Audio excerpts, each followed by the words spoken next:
Moi, je serais ravi. Je serais ravi que les entrées soient gratuites. Pour plusieurs raisons.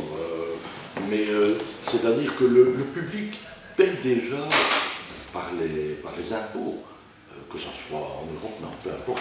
Le public paye déjà la construction du musée, l'entretien du musée, l'achat des collections, enfin il paye tout. Quand il veut voir ce qu'il a déjà payé, on lui demande de payer encore. Il y a quelque chose qui est anormal.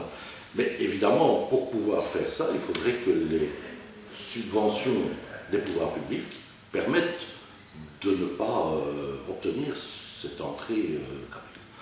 Moi, j'avais dernièrement, dans un débat qui s'était tenu en Belgique sur cette question-là, j'avais dit que le jour où le football serait gratuit, le musée serait gratuit. Parce que j'aime beaucoup le football. Voilà.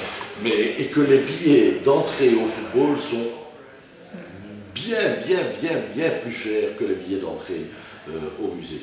Donc le jour où je peux aller au football gratuitement, j'ouvre mon musée gratuitement.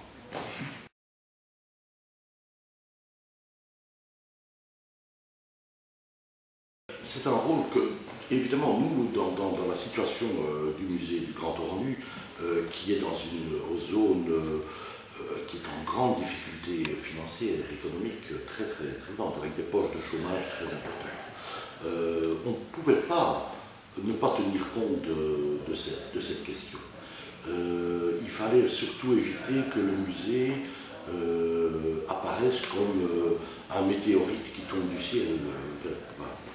Donc on a entrepris, avant l'ouverture du musée, et puis on continue maintenant, on a entrepris des relations très fréquentes avec les voisins, avec donc les gens qui habitent tout autour et qui, pour certains, sont employés dans le musée. Il y a des gardiens, il y a toutes sortes de choses comme ça qui sont également employés dans le musée.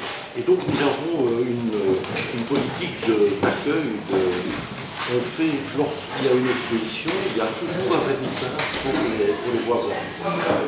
Donc oui, nous avons une politique très importante de relais, mais en précisant bien que notre rôle n'est pas de trouver des solutions aux problèmes sociaux, ni aux problèmes politiques, mais nous participons activement aux choses.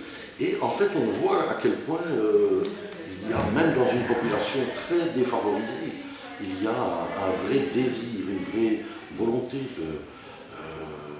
de venir s'instruire, de venir écouter, de venir apprendre. Vous savez, comment des gens en difficulté pourraient émettre ce désir si ce n'est pas moi qui tends la main à ces gens.